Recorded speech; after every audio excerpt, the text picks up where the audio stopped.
No more Krakosia.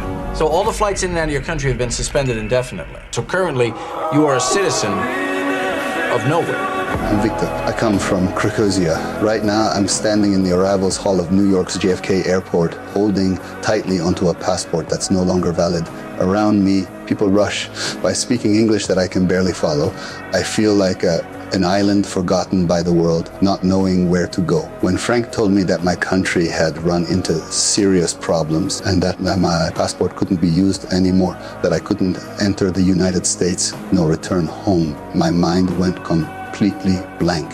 It felt like running toward a goal with all your heart, only to find the road blocked at the very end with no way back. All I could do was stay in the airport, starting a wait that I didn't know when or if it would ever end. The first days were the hardest. I had no money, no place to stay, and could only sleep on airport benches in the quiet of the night. I would think of the promise I still hadn't fulfilled for my father.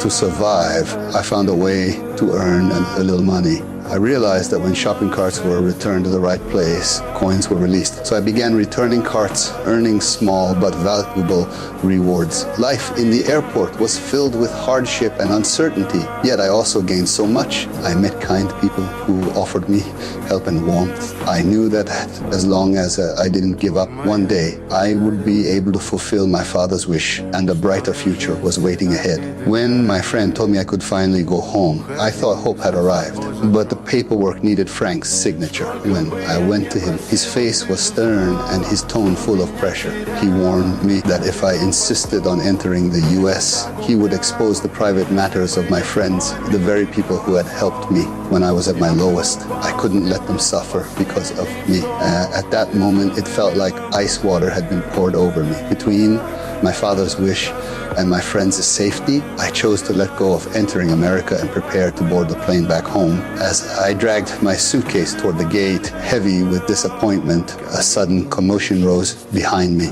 I turned to see Gupta. He was clutching his mop, running straight onto the runway, blocking a plane that was about to take off. The engines roared, but Gupta stood firm, shouting to me, "Victor, go!" I froze, watching his unwavering back. He was willing to risk losing his job, even facing serious consequences just for me. How could I turn away?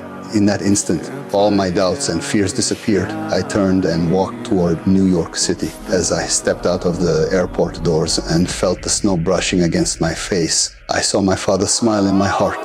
At last, I could fulfill his wish.